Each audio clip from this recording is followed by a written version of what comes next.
Turpentine Creek Wildlife Refuge near Eureka Springs is one of very few facilities in the country for abused and neglected wild animals, and it happens to be our first stop on this week's show. And then we'll take you to an elephant sanctuary near Guy, which has almost as many elephants as Ringling Brothers Circus. And then we'll wrap it all up by taking you into one of the many wild caves in the Buffalo National River region.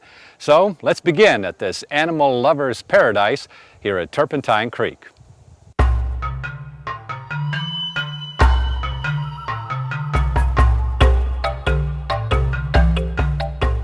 Well, the refuge began in 1992 when we realized the need of a big cat refuge, and that's why we started taking in animals that suddenly needed a home. And most of the time we get the animals from people who try to keep them for pets and realize later that that maybe wasn't a great idea.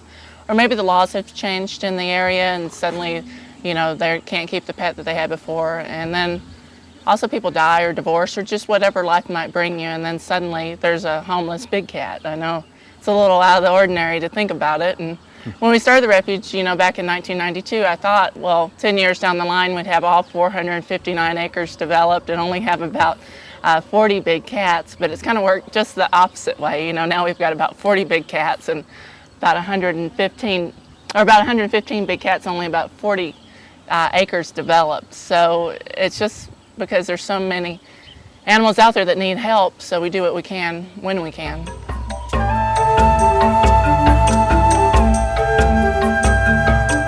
Natural landscaped habitats are planned for the animals, which will give them a lot more room to roam.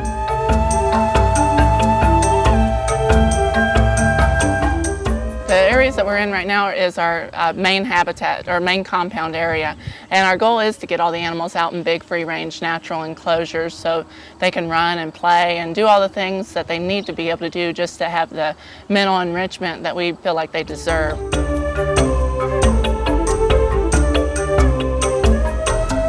Tanya's present-day career actually began when she was a little girl.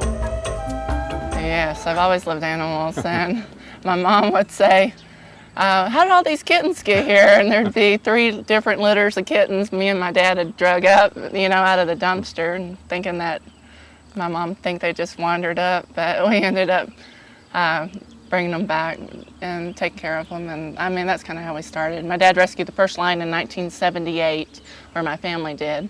So that cat actually moved here with us in 92 and lived to be over 20 years old. So with the proper care, in captivity, the big cats can live to be that age. But in the wild, 8 to 10 years is a long life for a big cat.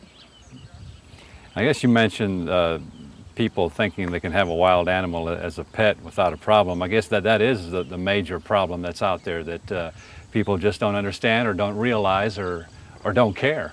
Yeah, people think that, they're going to be able to bring this animal into their house and be like Siegfried and Roy, before Roy Horn got injured, and have them living amongst them in their home, and that's just not a possibility. These animals are big animals. They start out really cute and little, though. A little baby tiger I could hold in one hand, weighs about 2.5 pounds.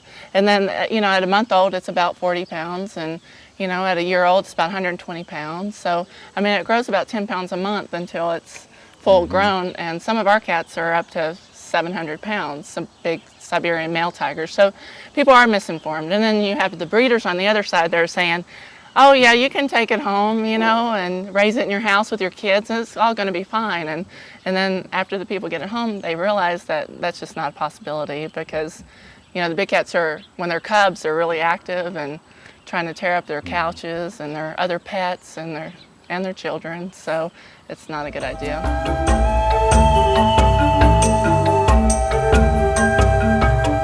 Turpentine Creek Wildlife Refuge has quite an extensive internship program, which for some of the interns has meant a total career change. I started out as a pharmacy major and came here and decided this is what I want to do, something like this, working with animals, preferably at a refuge, trying to get save animals, support them, that kind of thing. But a zoo would be great too, interactions with them. What have you learned about these animals that before, that you didn't know before you came here? You just gain respect for them, see their power and how they move and eat everything, and you gain this amazing respect for these animals, and they're gorgeous just looking at them. But interacting with them is amazing. I never thought I would do something like this. So. From pharmacy to wild animals. Yeah, that was me.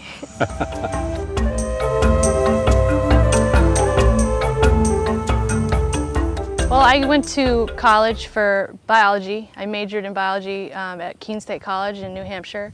I graduated and really had no idea what I wanted to do with my biology degree.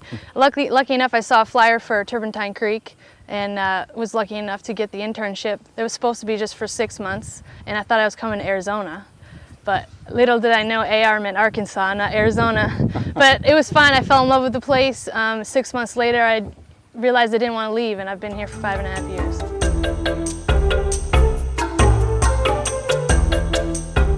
All agree it's been an exhilarating learning experience.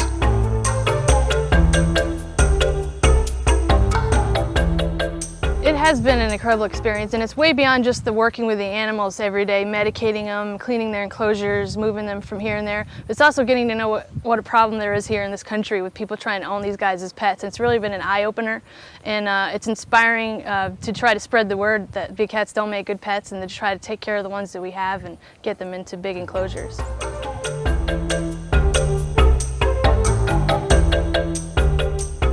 I tell the interns when they first get here, you know, you're going to experience every emotion you can possibly imagine, and it all might be in the same day. So, I mean, you can go from being totally ecstatic about something that happened to something that just so devastating it just breaks your heart. So, but, you know, and that's some of the process of just learning to take care of the animals.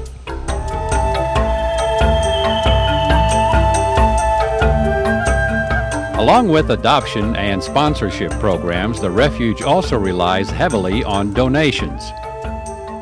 We feed about 1,000 pounds of raw meat a night right now. And in the wintertime, that'll jump up to about 2,200 pounds of meat a night. And we're very thankful for Arkansas-based Tyson Foods for donating the majority of our meat, because without their support, I don't know how we could ever do that.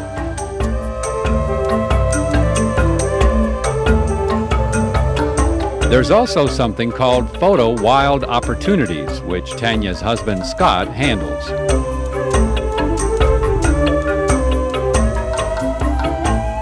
Well, after the reservation progress, we bring the people down, and they come out here to the habitats. And what we do is we go from one area to the other. All of them are pretty large, and the photographers are always in a safe environment, and they're not allowed to put anything through the cages and things like that. And they walk around the cages, and we do from the outside. And as you can see, the foliage covers up the cages and makes it real good for taking pictures. Normally we spend a couple hours doing that in the early morning light.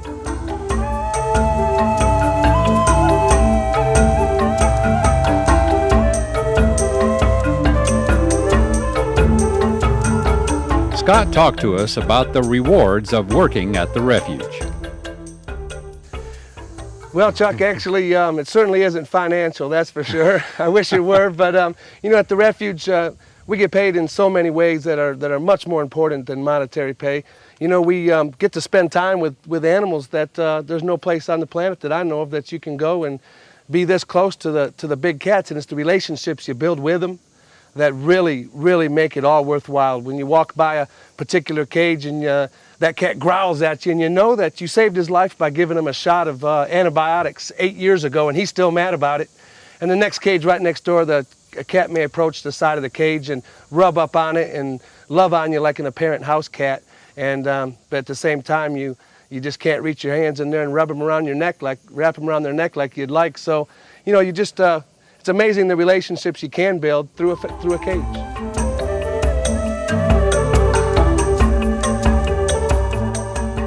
Turpentine Creek Wildlife Refuge is open every day except Christmas. Pay them a visit. It'll be quite the experience for you as well.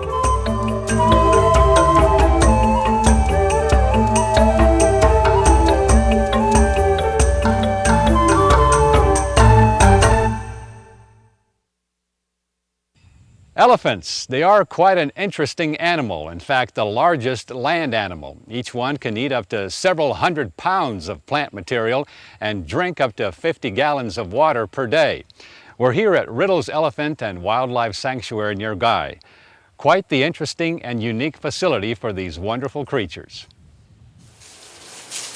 Fern, head down.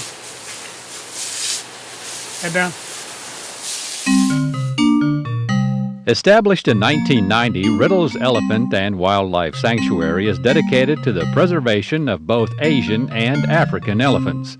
The 13 elephants here were given a home at the request of various zoos, circuses, and private owners. The sanctuary has gained worldwide acclaim for its research, education, and work involving elephant care.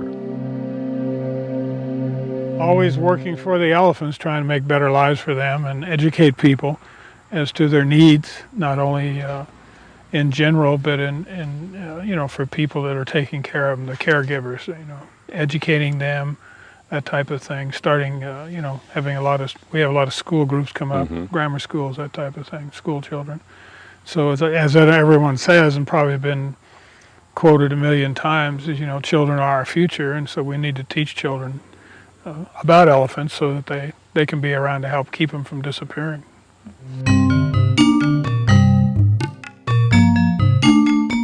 Various programs are offered at the sanctuary in which the public can get hands-on experience with the elephants. We offer what we call an Elephant Experience Weekend, where folks will come in on Friday afternoon and stay the weekend. They leave just after lunch on Sunday. They get to stay here in our dormitory, eat their meals here, interact with the elephants, help clean them up, and take care of them a little bit, get a lot of photo opportunities, and it's a kind of a educational, fun weekend. We've had people come. We've been doing it for several years now, and we've had people actually tell us it's the best weekend they've had in their whole life. And it's kind of a hands-on experience that people really seem to enjoy, because people like elephants. They like to get up close to them, and so they really enjoy that. We also still have our Visitors Day, the first Saturday of every month between 11 and 3.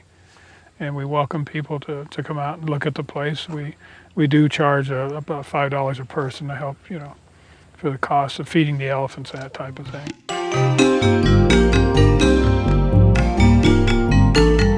Scott explained to us why the world's elephant population has been dwindling.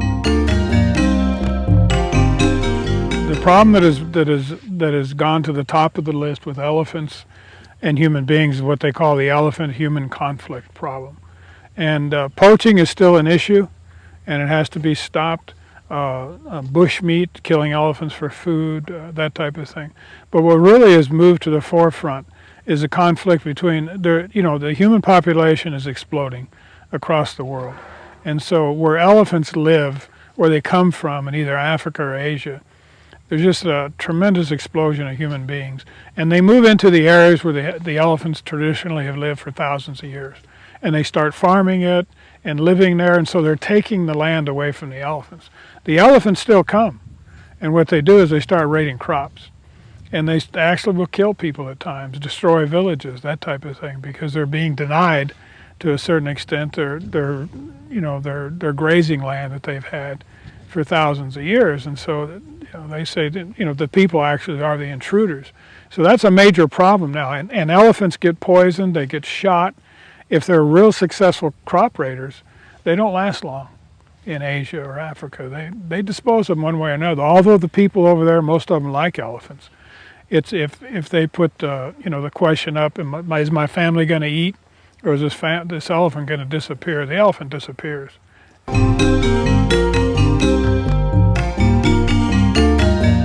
Scott says work is being done, though, to rectify that situation. We're working very closely, and always have, with a chemist out of Oregon.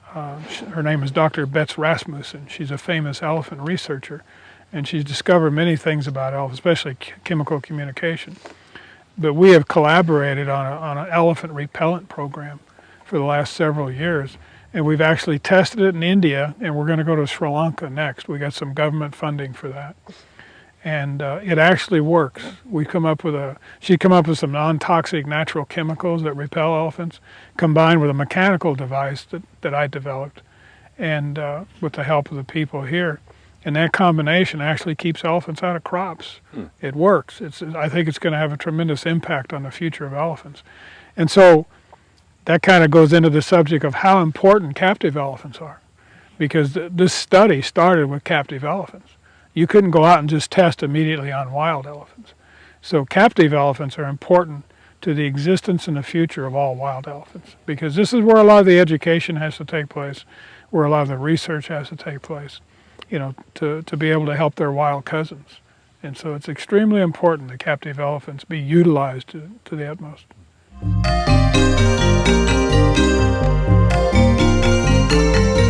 Of course, with a sanctuary like this, funding and donations play a major role.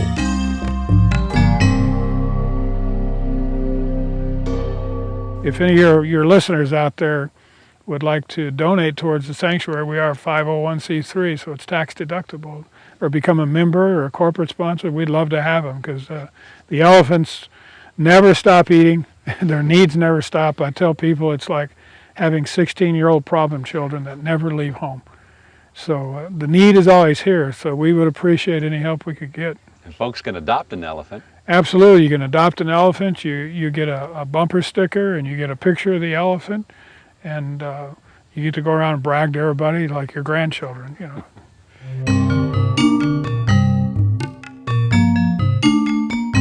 Scott says the neat thing about communicating with elephants is that they understand just like people. Yeah, they actually understand the words. Yeah? Once they learn them, they understand what the words mean. Like you can tell her, Booper, back up. He backs up. Back up. And so she backs up. She knows what back up means. When you say steady, that means, you know, stand still. But some of it's pretty obvious. You say trunk, Booper, trunk. She puts her nose in the air. That's speak. All right, good girl. That's a good girl. Good, back up now. But no, they're highly intelligent. But there's no limit to what you can teach them. Elephant never forgets. Absolutely. I do, but they don't.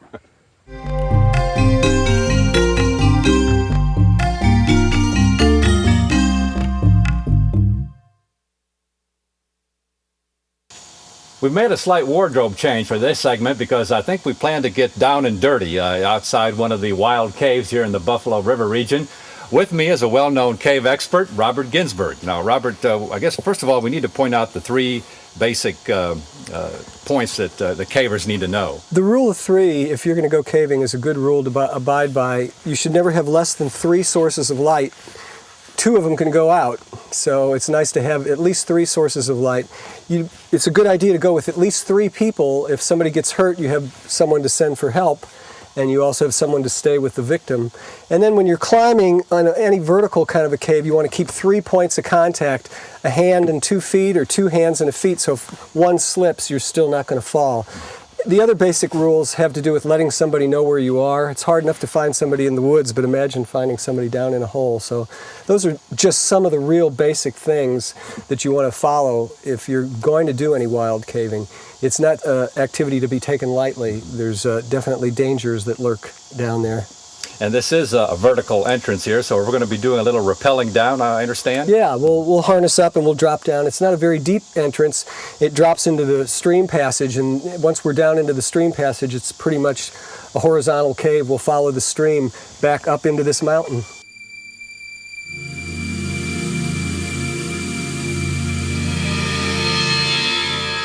The thing about exploring a wild cave, it's not going to be lit up like a show or tourist cave. The only light inside is the light you bring in. And that's exactly what we'd like to portray to you in this segment, along with the hollow sounds of talking inside a cave.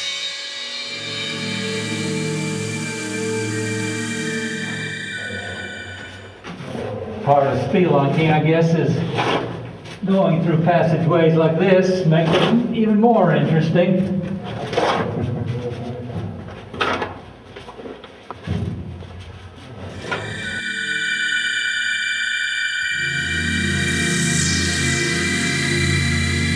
This is calcite crystal that's leaching out of the walls. The water has worked its way down. It's dissolved the limestone and reformed the limestone in the form of these calcite crystals, which are flowing back over the rock and giving it that crystal layer. That's what's building up the rimstone dams. It's also one of the reasons that it's so fragile. You don't even want to walk on this, because obviously you destroy the crystals if you're walking on it.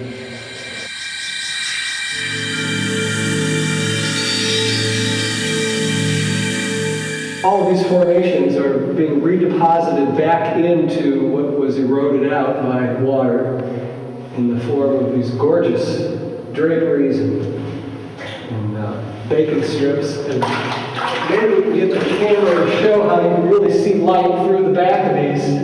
Can you see that?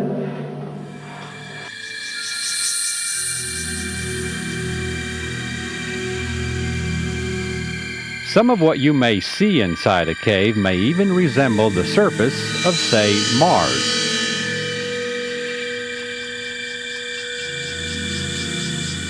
It does seem like an alien world at times, these strange shapes and formations and sounds, but on a day like today, which is late August, it's a great day to go underground because it's about 50 degrees down here. So you come out of the sweltering heat, and conversely, in the winter, when it's freezing cold, it's still about 50 degrees. So there's that appeal. You do have to be aware of the weather outside, because if it's rainstorms and so forth, you certainly don't want to get into an underground cave that might flood. But it really is just a great combination of physical exertion, adventure, and discovery. I mean, there's so much to be discovered underground, and it really, in many ways, is an indication of what's going on in the surface. It's almost like a blood test. You know, everything that happens on the surface ultimately makes its way down into the ground. In that respect, I think it gives us a whole new understanding of the impact we have on the planet. But just the adventure aspect of it, and there's still new caves being discovered in Arkansas, caves that have probably never been inhabited or visited by humans before, so there's that sense of exploration. And again, the analogy of going to another planet certainly applies to that. But to be able to go somewhere where perhaps no one has gone before, and even if they have, it's hard to believe that they have. And it's sort of, for me, the same experience as walking down a river. You always want to know what's around the next turn. Well, caves are certainly that way. A lot of times they'll just dead end, and that'll be the end of it. The next time you go into that cave, you might find a way around that dead end and discover a whole new part of the cave that you didn't even know existed. So that certainly is part of the allure, the discovery, and just the grandeur of it. Knowing that you're literally inside of the earth, and who knows, there was probably some primordial instinctive aspect of humans going underground back to the very dawn of man. So all those things come together to make it an activity that I've really come to enjoy, and it certainly has become a part of my identity. I spend a lot of time underground.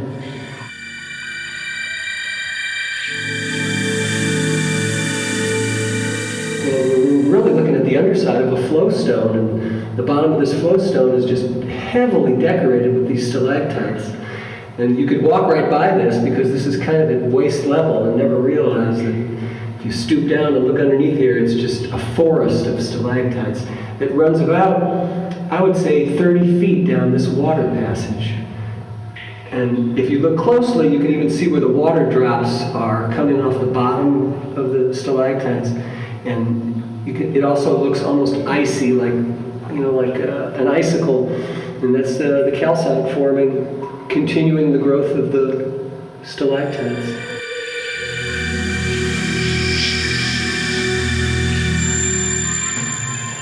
That's good.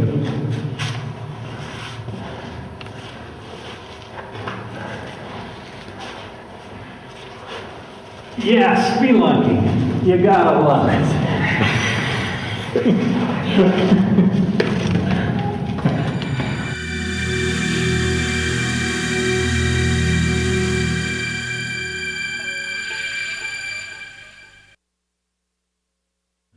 So explore for yourself one of the wild and exciting caves in the Ozark Mountain region, and a good way to do that is to join an organization like the Boston Mountain Grotto, and then take a ride on an elephant at Riddle's Elephant Sanctuary near Guide. And by all means, check out all the lions and tigers and bears at Turpentine Creek Wildlife Refuge near Eureka Springs.